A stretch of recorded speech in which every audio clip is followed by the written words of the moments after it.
Si David ay isang huwarang ama at masipag na seaman na ang tanging hangad ay mabigyan ng marangyang buhay ang kanyang anak na si Lily. Matapos pumanaw ang unang asawa, inakala niyang natagpuan niya na kay Valerie ang katuwang na magpupuno sa pagkukulang ng isang ina. Ngunit sa likod ng mga matatamis na salita sa video call, may nakatagong pait. Isang misteryosong mensahe mula sa kapitbahay na magtuturo kay David na umuwi ng walang pasabi. Sa tulong ng isang uniforme ng tubero, isang face mask at isang pusong puro ng kaba, papasukin niya ang sariling bahay bilang isang banyaga. Doon niya matutuklasan ang katotohanan na mas matalim pa sa anumang bagyo sa dagat. Ang kanyang asawa ay may ibang lalaki at ang kanyang 7 taong gulang na anak ay ginagawang alipin sa sarili nilang tahanan. Hanggang saan ang kayang tiisin ng isang ama at paano niya sisingilin ng mga taong umaabuso sa kanyang tiwala. May mga sikretong mas mabuting hindi na lang nalaman, pero may mga katotohanan kailangan mong harapin para mailigtas sa mga taong mahal mo. Ako ang inyong lungkod, Miss Sandra, at ngayong araw, isang kwento ng pagtataksil, pagtitiis at wagas na pagmamahal ng isang ama ang ating bubuksan. Magandang buhay mga kaiyasya! Isang kwentong nakakadurog ng puso ay binahagi sa atin ng isang taga-subaybay na itago natin sa pangalang David. Akala niya ang dagat ang pinakamapanganib na lugar. Hindi niya alam ang tunay na panganib nasa loob pala mismo ng kanyang tahanan. Sabay-sabay nating pakinggan at kapulutan ng aral ang kwentong ito dito sa Ayesha TV.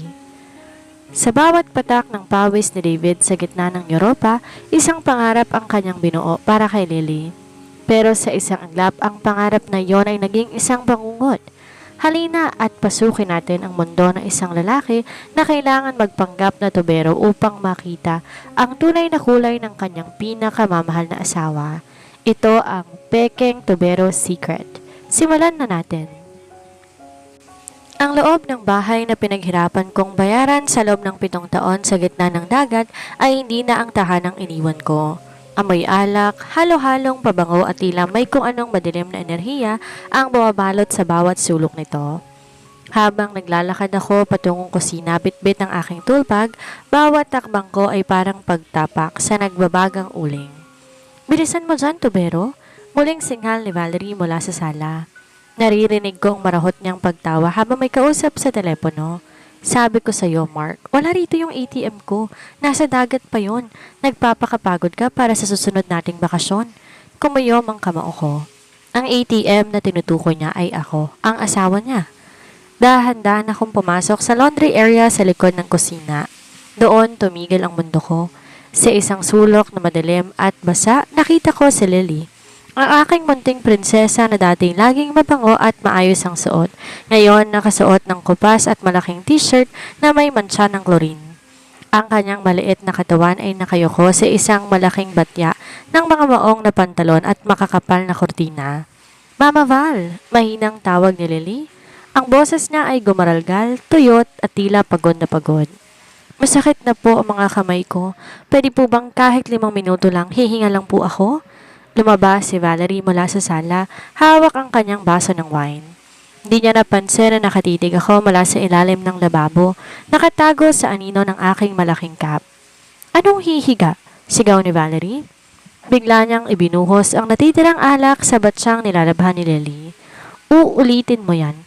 Nadumihan na dahil sa katamaran mo at huwag mo kong tatawaging mama. Ilang beses ko bang sasabihin sa'yo na ate lang dahil mukha akong matanda sa'yo?" "Sorry po, Ate Val," hikbi ni Lily. Sinubukan niyang punasan ang luha niya gamit ang likod ng kanyang kamay na puno ng bula ng sabon dahilan para mapuwing siya at lalong dumaing sa hapdi. Sa puntong yon, gusto ko nang tumayo. Gusto ko nang ihampas ang wrench na hawak ko sa kung anong gamit para lang mapatigil ang kalupitang to, pero bago ko makakilos, may narinig akong bosina sa labas. Isang magarbong sasakyan ng pamarada sa tapat ng aming gate. "Nandiyan na siya!" Masayang sabi ni Valerie na tila ba nalimutan ng batang pinapahirapan niya. "Lily, siguraduhin mong malinis sa mga sapatos na yan bago kami umalis. Kapag may nakita akong dumi, sa labas ka matutulog sa doghouse." Tupalikod si Valerie para pagbuksan ang lalaking bagong dating. Naiwan si Lily, nanginginig ang balikat sa pag-iyak, pilit na kinukuskos sa makapal na tela habang ang kanyang maliliit na daliri ay namumula na at tila nagbabakbak ang balat dahil sa matapang na sabon. Napayuko ako sa dilim. Ang luha ko pumatak na sa sahig ng kusina. Ang perang pinapadala ko para sa pag-aaral at pagkain ni Lily ay ginagamit ni Valerie sa luho, habang anak ko'y ginagawa niyang alipin sa sarili naming pamamahay. Ito pa lang ang simula, Valerie. Hindi mo alam kung anong klaseng bagyo ang dinala ko mula sa dagat? Bumukas ang pinto, pumasok ang isang lalaking nasa late 20s. Naka-polo shirt na branded at may suot na mamahaling relo, mga bagay na alam kong galing sa pawis at puyat ko sa gitna ng dagat. Ito si Mark. Tipikal na lalaking mukhang umaasa lang sa pera ng iba, pero kung umasta ay parang siya ang hari ng tahanan. Honey, namiss kita. Bungad ni Mark sa bayakap na mahigpit kay Valerie. Di man lang sila nahiya kahit may tubero sa kusina at may batang naghihirap sa laundry area. I miss you too, babe. Mabutit dumating ka. Ubusin natin tong binuksan kong wine. Sagot ni Valerie sa boses na punong-puno ng lambing. Ang lambing na akala ko'y para sa akin lamang. Huminto si Mark sa tapat ni Lily. Sinipat niya ang isang sapatos na nakakalat sa sahig. Hoy, bata. Ayusin mong pagkakapunas nito. Mamahalin to. Baka magasgas mo. Opo, Tito Mark. Sagot ni Lily, hindi tumitingala. Bakas ang panginginig sa kanyang boses. Lalong kumulo ang dugo ko. Tito Mark, ibig sabihin, matagal na siyang labas-masok sa bahay na to. Alam na ng bata ang pangalan niya habang ako, na ama niya, ay tinitipid ang bawat sentimo sa Europa para lang may maipadala sa kanila. Val, nasa na yung tuberong sinasabi mo? Tanong ni Mark habang lumilingon sa gawi ko. Ayun no, sa ilalim ng lababo. Hayaan mo yan, bingi yata yan. Kanina ko pa sinisigawan pero hindi sumasagot. Mataray na sagot ni Valerie. Halika na sa taas, babe. May papakita ko sa yung bagong biling bag. Padala ng ATM ko sa barko. Naglakad sila paakit ng hagdan. Nagtatawanan at tila walang pakialam sa mundong winawasak nila. Bawat baitang ng hagdan na tinatapakan nila ay parang saksak sa dibdib ko. Nang masiguro kong nasa itaas na sila, dahan-dahan akong lumabas mula sa ilalim ng lababo. Tinanggal ko ang makapal na gloves at lumapit kay Lily. Anak, bulong ko. Napatalon si Lily sa gulat. Sorry po, Kuya Tubero. Tatapusin ko na po ito. Huwag niyo po ako isusumbong kay Ate Val. Please po. Nagtatakip ako ng bibig para pigilan ang hikbi. Ang sarili kong anak, nagmamakaawa sa akin dahil sa takot. Hindi niya ako nakikilala dahil sa suot kong disguise at dahil sa 3 taon na hindi kami nagkita ng personal. Dili, tingnan mo ko. Pabulong kong sabi habang dahan-dahang iniaangat ang aking cap at ibinababa ang face mask. Nanlaki ang mga mata ni Lily. Nabitawan niyang hawak na brush. Ang kanyang mga labi ay nanginig. At ang mga luhang kanina pa niya pinipigilan biglang bumuhos na parang ulan. Papa? Agad kong hinatak pabalik ang maskara ko nang makarinig ako ng kalabog sa itaas, ngunit huli na. Nakita na ni Lily ang aking mukha. Ang munti niyang mga kamay na kulubot dahil sa babad sa sabon ay dahan-dahan humawak sa aking braso. Papa, totoo ba to? O nananaginip lang po ako dahil sa pagod? Bulong niya, ang boses ay halos hindi marinig. Niyakap ko siya na mahigpit, hindi inintindi ang basa at madumi niyang damit.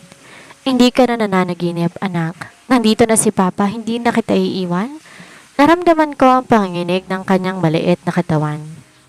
Papa, sabi ni Ate Val, hindi niyo na raw ako mahal. Sabi niya kaya raw ako hindi umuwi kasi mas gusto niya raw yung mga bata sa ibang bansa. Sabi niya pambayad ko raw sa pagkain ko yung paglalaba at paglilinis. Nadurog ang puso ko. Ang mga sulat at video call namin na puno ng saya ay puro pala pandilin lang ni Valerie. Sinungaling siya, Lily. Araw-araw kitang iniisip kaya ako nagtatrabaho ng gusto ay para sa'yo. Papa, wag po kayong magagalit. Tinaas ni Lily ang kanyang manggas at doon ko nakita ang mga itim at asul na pasa sa kanyang braso. Mga bakas ng kurot at palumalo. Nabasag ko po kasi yung baso ng 1 linggo kaya pinalo ako ni Tito Mark. Masakit po, Papa? Sa sandaling yon, ang lungkot ko ay napalitan ng isang mapanganib na puot. Gusto kong sumugod sa itaas at tapusin ang lahat, ngunit kailangan kong maging matalino. Anak, makinig ka, sabi ko habang pinapahiran ang kanyang mga mata. Magpanggap tayo. Huwag mong sasabihin na nandito ko bilang papa mo. Ako munang tubero ha, may kukunin lang si papang ebidensya para hindi ka na nila muling masaktan. Iiwan niyo po ba ako ulit? Takot na tanong niya. Hinding-hindi. Nakaparada ang sasakyan ni Papa sa labas. Kapag natapos kong dapat kong gawin, aalis tayo dito at hindi na babalik. Kinuha kong aking tool bag at nilabas sa isang maliit na hidden camera na binili ko bago ko pumunta rito.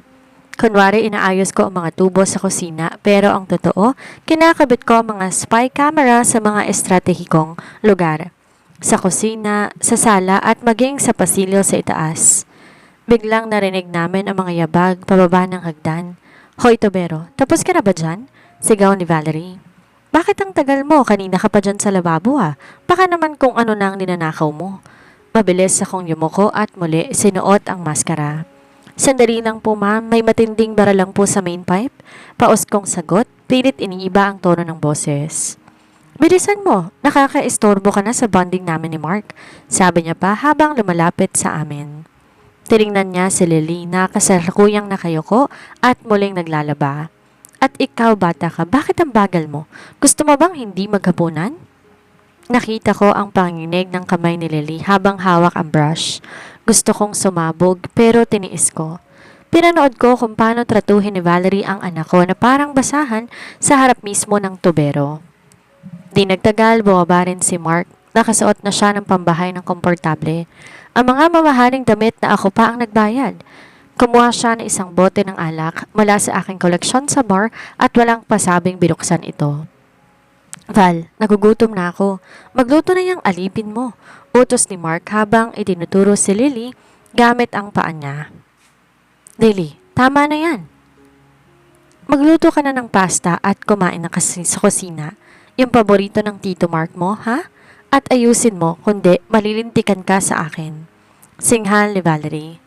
Dahan-dahan tumayo si Lily. Kita ko ang pangangatog ng kanyang mga tuhod. Sa edad na 7, dapat naglalaro siya o nag-aaral pero dito siya ang tagaluto at tagasilbi. Habang naglalakad siya papunta sa kalan, muntik na siyang matumba dahil sa dulas ng sahig na puno ng sabon mula sa kanyang paglalaba. Ay tanga! Sigaw ni Valerie. Imbes tulungan, tinulak pa niyang bata papunta sa lababo. Mag-ingat ka, mahal ang flooring na yan. Napahawak ako ng sobrang higpit sa wrench ko hanggang sumamputi na ang mga buko ng daliri ko. Ang bawat hikbi ni Lily ay parang kidlat na tumatama sa puso ko. Sinimulan ni Lily ang paghiwa ng mga sangkap. Nakita ko kung paanong manginig ang kanyang maliliit na kamay habang hawak ang kutsilyo. Bilisan mo, bakit pang bagal-bagal mo? Sabi ni Mark habang sabay lapit sa bata.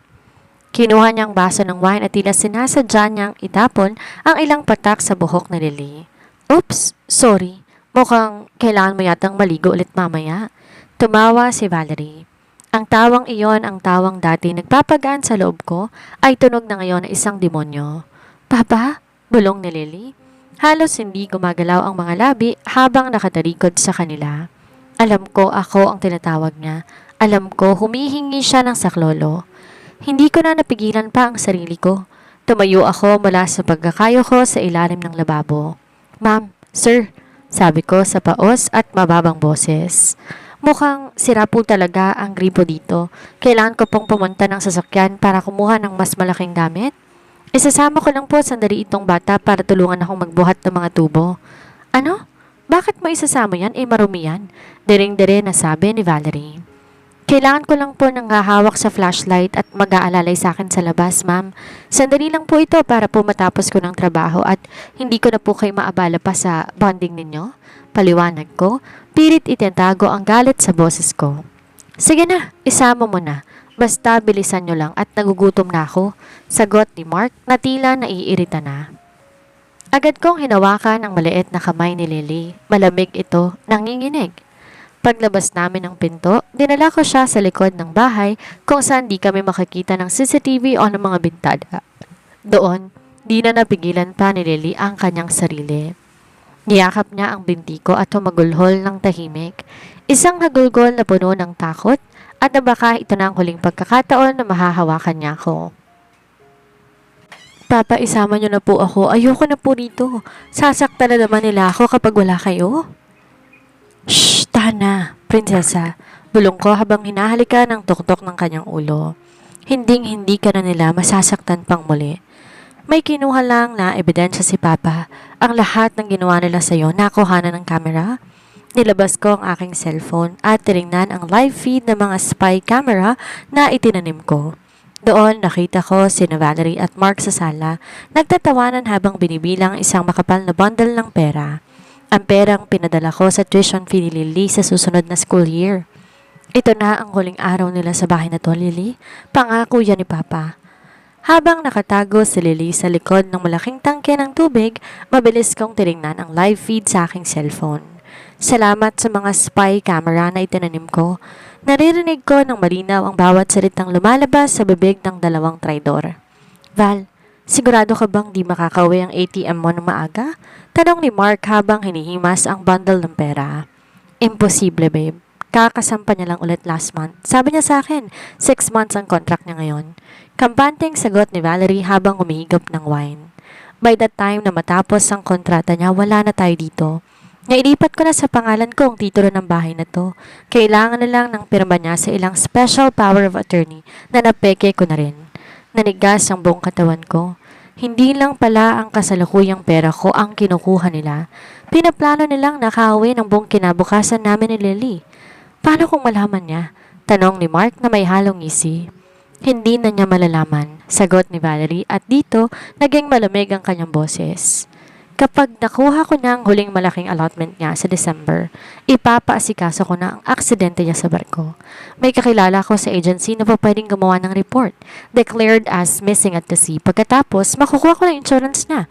Malaking pera yon, Mark. Milyon.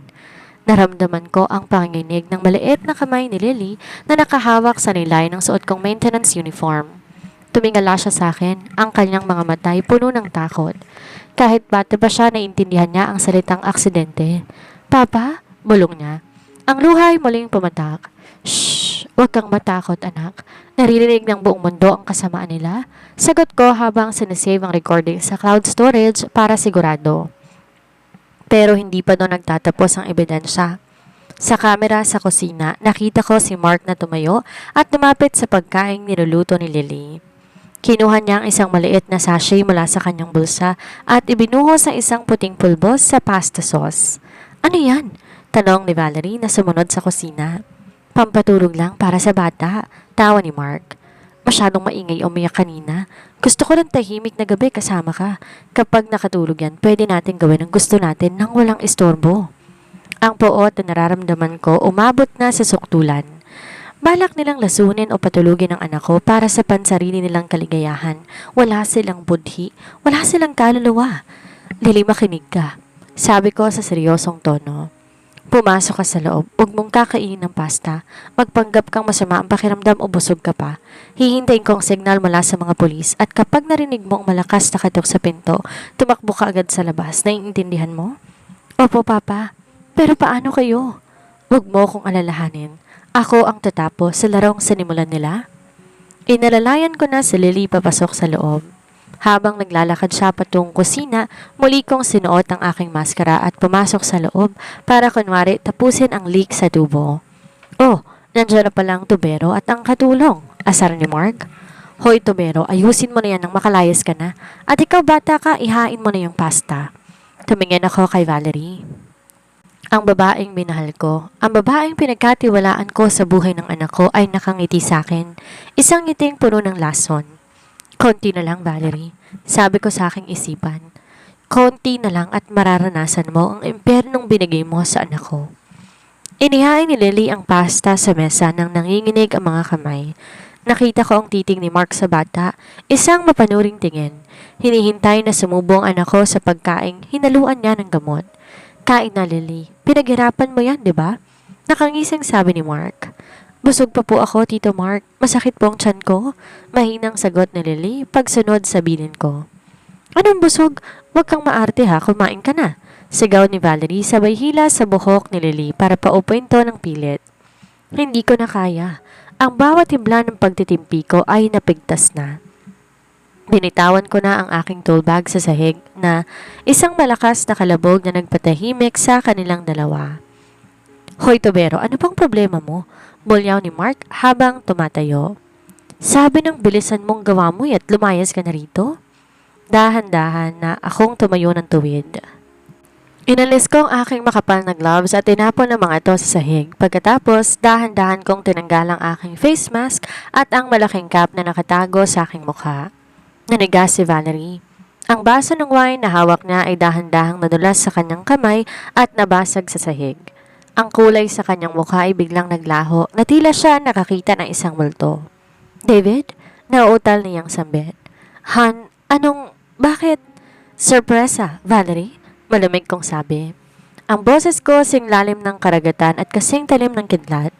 Masyado ba akong maaga para sa aksidente ko sa barko? Mabilis na tumayo si Mark, mukhang balisa, handang lumaban. Sino ka ba? Val, ito ba ang asawa mo? David, makinig ka. Lumapit si Valerie sa akin. Sinusubukang umiyak pero kitang-kita ang plastic niyang emosyon. Mali ang iniisip mo. Itong si Mark, pinsan ko siya. Tinutulungan niya lang ako dito sa bahay dahil natatakot ako. Pinsan? Natawa ko ng mapait. Pinsan na. Kabatuhan mo ng plano kung paano ko papatayin para lang makuha ang insurance ko. Pinsan na naglalagay ng pampatulog sa pagkain ng anak ko. Pinakita ko sa kanila ang cellphone ko na naka-livestream pa rin ang recording. Lahat ng sinabi ninyo, lahat ng ginawa ninyo kay Lily, mula sa pananakit hanggang sa pagnanakaw ng pera ko ay nakarecord na at kasalukuyang nakasave sa server ng kumpanya ko sa abroad. Hindi nyo na ito mabubura pa. Nang makita ni Mark na huli na sila, nagdilim ang kanyang paningin. Dumampot siya na isang kutsilyo mula sa lamesa. Wala akong pakialam sa record na yan. Hindi ka makakalabas ng buhay sa bahay na to. Susugod sana si Mark nang biglang bumukas ang pinto sa harap. Isang pangkat ng mga pulis na kanina pa nakastandby sa labas ang pumasok ng mabilis at ang mga baril nakatutok sa kanilang dalawa. Pulis, ibagsak ang armas. Huwag kayong gagalaw, sigaw ng isang opisyal. Pulis! Binitawan ni Mark ang kutsilyo, tinaas ang kanyang mga kamay, nanginginig sa takot. Si Valerie naman ay napaluhod, humahagulhol at sinusubukang abutin ang paa ko. David, patawarin mo ko. Nagawa ko lang yon dahil sa hirap. David, mahal kita. Tinignan ko siya na may matinding pandidiri. Hindi mo ako minahal, Valerie. Ang minahal mo ay ang perang pinaghirapan ko habang muntik na akong mamatay sa bagyo sa dagat. At ang pinakamasakit, hindi mo man lang tinuring na taong anak ko. Lumapit ako kay Lily, nanginginig sa gilid. Binuhat ko siya ng mahigpit. Tapos na, anak. Tapos na ang bangungot. Sa harap ng mga pulis, pinusasan sina Valerie at Mark. Habang inilalabas sila ng bahay, lumingon si Valerie sa akin. Puno ng galit ang mga mata. Akala mo ba tapos na to? Akin ang bahay na to. May pinirmahan kang dokumento? Ang tinutukoy mo bang special power of attorney na pineke mo? Sagot ko habang inilalabas ang orihinal na titulo. Naka-abroad ako, Valerie, pero hindi ako tanga. Alam ng bangko at ng abogado ko ang bawat galaw mo. Sika na lang sa kulungan. Sa labas ng gate, nagtipo ang mga kapitbahay. Ang ingay ng sirena ng pulis at ang sigawan sa loob ng bahay ay kumuha sa atensyon ng buong subdivision. Habang nilalabas ng mga pulis sina Valerie at Mark na kapwa nakaposas, di na napigilan ng mga tao na magbulungan. Yan palang ginagawa niya habang walang asawa niya, sigaw ng isang ginang. Kawawang David, nagpapakahirap sa barko, tas pinapakain lang palang linta. At ang bata nakita namin naglalabayan sa gabi kahit umuulan, dagdag pa ng isa. Nakalabas na ako ng pinto, bit-bit si Lily na nakasubsob ang mukha sa aking balikat. Ayaw niyang makita ang mukha ni Valerie. Sa bawat hakbang ko palayo, sa bahay na yon, tila may tinik na nabubunot sa puso ko pero pait nito ay ang matinding bigat ng katotohanan. David, pakinggan mo ko, sigaw ni Valerie habang isinasakay siya sa mobil ng pulis. Sinong mag-aalaga kay Lily kapag nakulong ako? Hindi mo kaya, lagi kang wala. Tumigil ako at lumingon sa kanya sa huling pagkakataon. Hindi na ako aalis, Valerie. Mas pipiliin kong maging driver o kargador dito sa Pilipinas kaysa iwan ang anak ko sa isang tulad mong hayop. At huwag kang mag-alala, hindi ka na mag-aalaga dahil sa kulungan ng bagong bahay mo. Nang makaalis sa mga pulis, lumapit sa akin ang kapitbahay ko na si Aling Tessie. Ang nag-text sa akin sa Europa. David, salamat at nakauwi ka agad. Sabi niyang may luha sa mga mata. Gusto ko sanang tulungan si Lily noon pa pero pinagbabantan ako ni Valerie. Sabi niya papatayin daw niya ang mga aso ko at ipapakulam ako kapag nakialam ako. Nakita ko minsan si Lily pinalayo sa bahay, pinatulog sa garahe dahil lang nakabasag ng plato. Napapikit ako sa sakit. Salamat, Aling Tessie. Kung hindi dahil sa text ninyo, baka wala na akong datna na anak. Dinala ko si Lily sa isang hotel muna. Hindi ko muna siya gustong itira sa bahay na yon habang hindi pa nalilinis ang lahat ng bakas ng dumi ni na Valerie. Pagdating sa hotel room, doon lang kami tuluyang nakahinga ng maluwag. Papa, tawag ni Lily habang nakaupo sa malambot na kama. Totoo po ba? Hindi na po ba babalik si Ate Val? Hindi na anak. Pinapangako ni Papa wala nang mananakit sa'yo. Kakain tayo ng masarap, bibili tayo ng bagong damit at matutulog ka ng mahimbing. Papa, gutom na po ako. Pero ayoko na po ng pasta, bulong niya. Naiyak ako.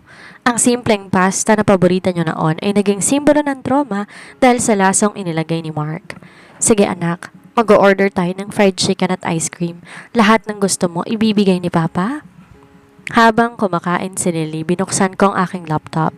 Kailangan kong simulan ng legal na proseso para mabawi lahat ng perang ninakaw ni Valerie sa mga bank accounts ko. Pero higit sa pera ang iniisip ko kung paano ko muling bubuuin ang tiwala ng anak ko na nawasak ng 3 taong pang-aabuso. 3 araw matapos ang pag-aresto, habang inaayos ko mga gamit namin ni Lily sa hotel, nakatanggap ako ng sunod-sunod na tawag mula sa hindi kilalang numero. Noong una hindi ko to pinansin, ngunit nang mag-text ang kapatid ni Valerie na si Gina, napilitan akong sagutin ang tawag. David, ano ba tong ginawa mo sa kapatid ko? Bungad ni Gina, ang boses ay puno ng puot, imbes na kahihiyan. Nakulong si Valerie dahil sa'yo. Paanong kahihiyan ng pamilya namin? Iurong mo ng kaso? Natawa ako ng mapait. Gina, nakita ko kung paano tratuhin ng kapatid mo ang anak ko. Ginawa niyang alipin ang bata habang nagpapakasarap siya sa ibang lalaki gamit ang pera ko? May mukha pa kayong itanong kung bakit siya nakulong. David, nagkakamali ang tao. Siguro nalungkot lang siya dahil lagi kang wala. Tao lang si Valerie, natutukso. Pero ang ipakulong siya, sobra naman yan. Isipin mong sasabihin ng mga tao. Patuloy ni Gina. Wala akong pakialam sa sasabihin ng ibang tao. Ang mahalaga sa akin ay hustisya para kay Lily. Alam mo ba na may mga pasa ang anak ko? Alam mo bang nilaso nila ang pagkain ng bata? Biglang nagbago ang tono ni Gina. Mula sa galit, naging mapagkumbaba ito. Isang taktikang pamilyar sa mga taong gustong makaiwas sa pananagutan. David, sige na. Maawa ka sa nanay namin. Inaatake siya sa puso dahil sa balitang to. Iurong mo na ang kaso at nangangako kami, hindi nalalapit sa iyo si Valerie. Kukunin na namin siya dito sa probinsya. Huli na ang lahat, Gina. Seryoso kong sabi. Nasa kamay na ng batas ang lahat at kung gusto niyo talagang tumulong, bayaran niyo ang milyong halaga na kinuha ng kapatid ninyo sa account ko. Hindi pa natatapos ang araw nang sugurin ako ng pamilya ni Valerie sa lobby ng hotel. Kasamang kanilang ina na nakaupo sa wheelchair, kunwari nang hihina. Maraming taong nakatingin. David, parang anak na ang turing namin sa'yo. Sigaw ng nanay ni Valerie habang umiiyak. Huwag mo namang hayaang mabulok ang anak ko sa kulungan. Maawa ka. Lumapit ako sa kanila. Hawak ang kamay ni Lily na nagtatago sa likuran ko. Nang makita ni Lily ang pamilya ni Valerie, naramdaman ko ang panginginig ng kanyang kamay.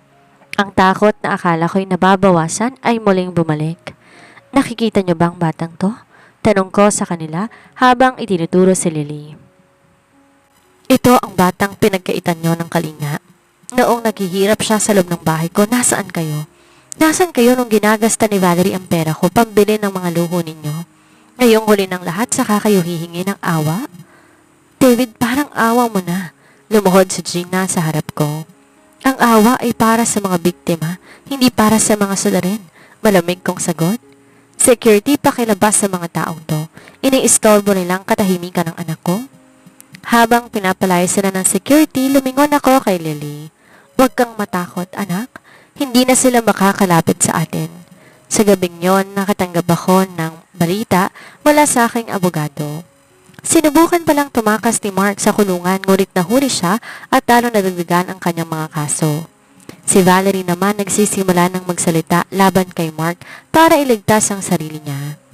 Hinayaan ko silang mag-away-away habang sila nagkakagulo sa dilim ng rehas. Ako naman nakatingin sa aking anak na sa wakas nakatulog na ng mahimbing.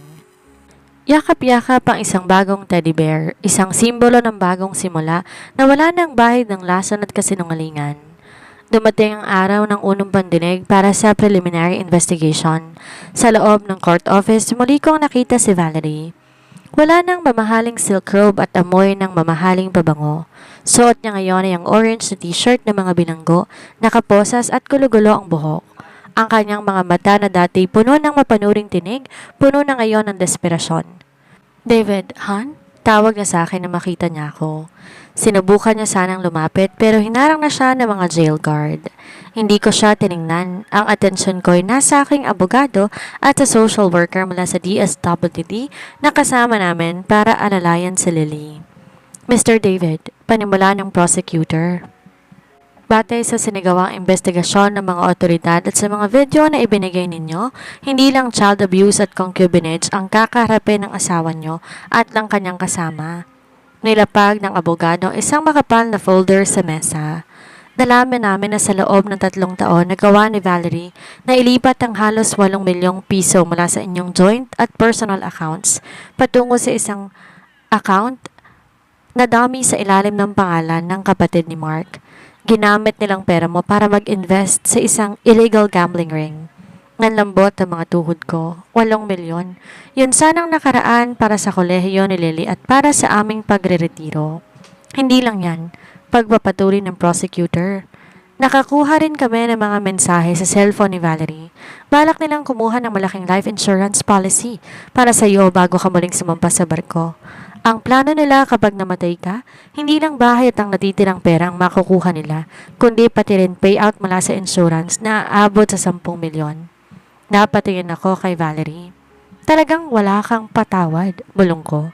Hindi mo lang ako ninakawan, pinagplanuhan mo pa ang kamatayan ko. David, hindi totoo yan. Pinilit lang ako ni Mark, sigaw ni Valerie. Nagsisimula na siyang mag-hysterical. Minahal kita, David, pero lagi kang wala. Ang batang yan ang nagpapaalala sa akin na hindi ako ang una sa buhay mo. Napatayo ako sa galit. Dahil lang doon? Dahil lang nagsiselos ka sa sarili kong anak, nagawa mo siyang saktan? Ginawa mo siyang katulong sa sarili naming bahay. Sa gitna ng kaguluhan, dahan-dahan, lumapit si Lily sa prosecutor. Bitbit niya ang kanyang maliit na drawing book. Inabot niya ito sa opisyal. Ano to, Lily? Tanong ng prosecutor sa malumanay na boses. Diyan ko po sinusulat yung mga araw na di ako pinapakain ni Ate Val. Mahinang sagot ni Lily at yung mga boses na tinatapon ni Tito Mark yung gamot ko kapag may lagnat ako, ang sabi po nila para daw mabilis akong mawala para sumama kay Mama sa langit. Nabaling ang tingin ang lahat sa folder. Doon nakita ang mga petsa at simpleng guhit na isang bata, mga larawan na isang maliit na batang umiiyak sa dilim. Isang babaeng may hawak na pamalo at isang lalaking tumatawa. Ito ang pinakamabigat na ebidensya, ang tahimik na saksi ng isang bata. Di na nakasagot si Valerie. Napaupo siya sa sahig, humagulhol ng malakas. Alam niyang wala na siyang kawala. Hindi na pera o ari-arian ang pinag-uusapan dito. Ang mismong buhay at kaluluwa ng isang bata ang sinusubukan nilang tapusin. Officer, dalhin na siya pabalik sa selda. Utos ng prosecutor. We have more than enough to file for qualified theft, child abuse, and attempted murder. Habang hinihila si Valerie palabas, muli siyang lumingon. Pero sa pagkakataong to, hindi ko na naramdaman pa ang galit. Ang naramdaman ko ay ang matinding awa, hindi para sa kanya, kundi para sa sarili ko dahil pinapasok kong isang demonyo sa buhay namin ni Lily. Bumalik ako sa bahay. Hindi bilang isang tubero, kundi bilang isang tunay na nagmamay-ari nito. Pero sa pagkakataong ito, wala nang damdamin ay pinagmamalaki. Ang bawat sulok ng munsong ito ay tila may bahid ng dugo at luha ng aking anak. Kasama kong ilang mga kaibigan at ang aking abogado para saksihan ang pagkuha ko sa aming mga huling gamit. Papa, ayoko na pong pumasok sa loob, bulong ni Lily habang nakatayo kami sa gate. Nakahawak siya ng mahigpit sa aking kamay. Nanginginig ang maliliit na daliri. Huwag kang mag-alala, anak. Kukunin lamang ni Papa ang mga importanteng gamit natin. Tapos, aalis na tayo dito at hindi na babalik. Ibebenta na natin ang bahay na to. Paninigurado ko sa kanya. Iniwan ko muna siya sa loob ng sasakyan kasamang aking pinsan. Pagpasok ko sa loob, sinalubong ako ng amoy ng panis na pagkain at ng alak. Ang sala ay magulo. Bakas ang huling gabi ni na Valerie at Mark bago sila madakip. Dumiretso ako sa master's bedroom, ang silid na akala ko'y sagrado para sa aming pagsasama. Habang nag-eempake ako ng aking mga dokumento, napansin kong isang maliit na butas sa ilalim ng aking kama. Isang maluwag na bahagi ng tiles. Gamit ang isang screwdriver, dahan-dahan ko itong binuksan. Doon ko natagpuan ang isang itim na box.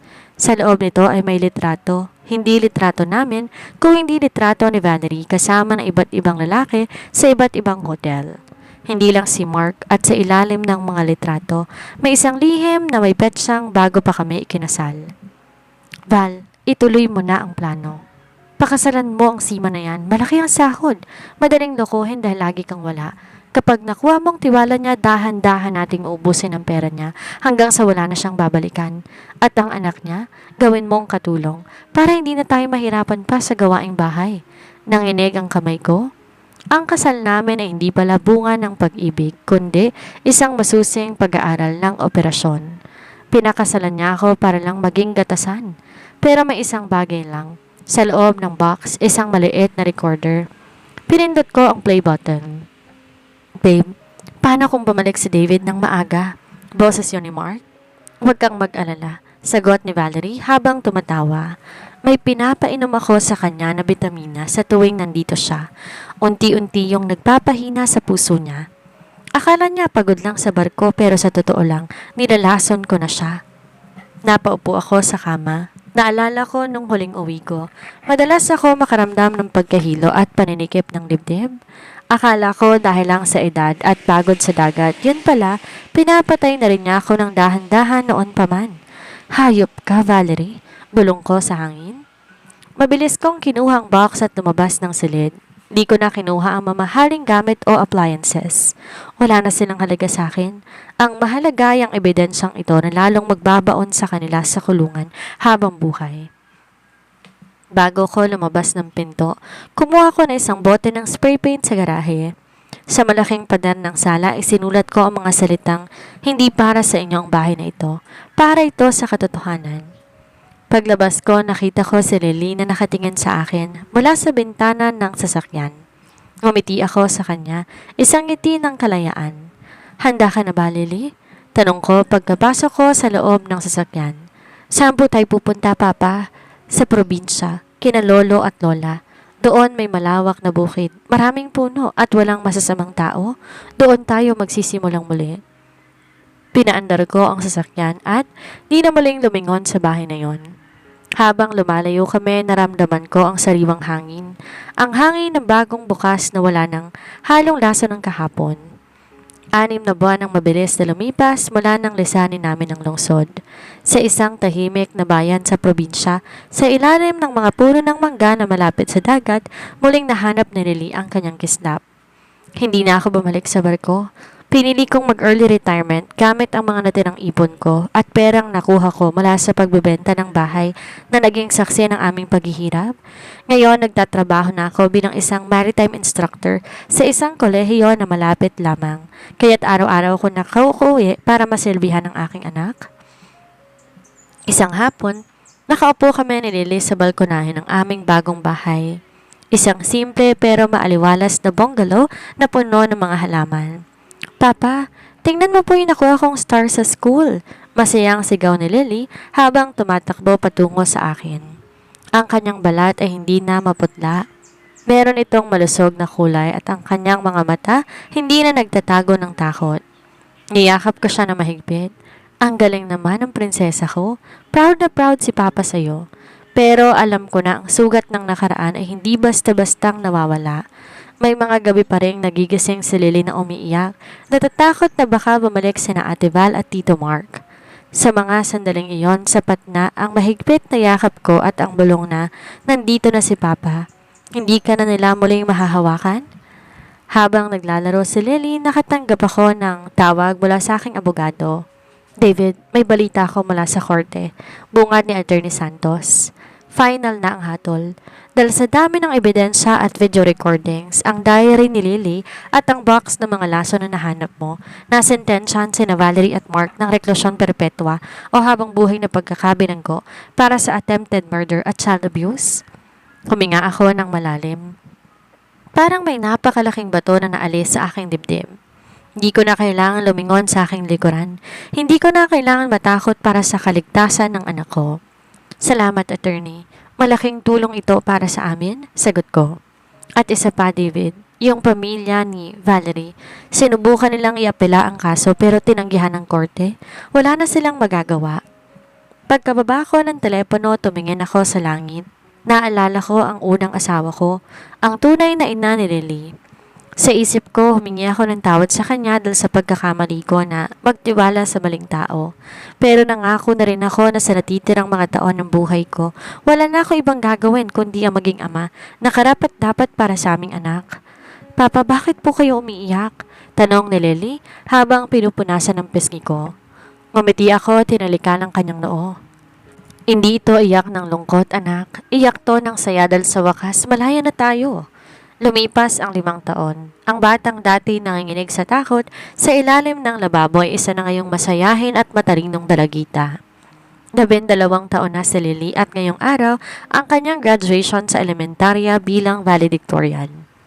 Nakatayo ako sa likod ng auditorium, suot ang aking barong habang pinapanood si Lily na umakyat sa entablado. Ang bawat hakbang niya ay tila pagpapatunay na ang isang pusong nadurog ay kayang mabuo muli basta't may pagmamahal na nagbibigkis dito. Ang tagumpay na ito ay para sa aking ama, panimula ni Lily sa kanyang speech. Siya ang nagligtas sa akin mula sa dilim. Siya ang nagturo sa akin ang tunay na lakas ay hindi nakukuha sa pananakit sa iba, kundi sa pagbangon mula sa sakit. Hindi ko na mapigilan ang pagturo ng aking mga luha. Ang alaala ng pagpapanggap ko bilang tubero ay tila isang masamang panaginip na lang na malayo na sa katotohanan ng aming buhay ngayon. Bagong araw na to, nakatanggap ako ng isang huling sulat mula sa kulungan. Galing to kay Valerie. Sa loob ng 5 taon, yun ang unang pagkakataon na sinulatan niya ako. Ang sabi niya, pinagsisisihan niya ng lahat. Ang sabi niya gusto niyang makita si Lily bago siya ilipat sa isang correctional facility sa malayo.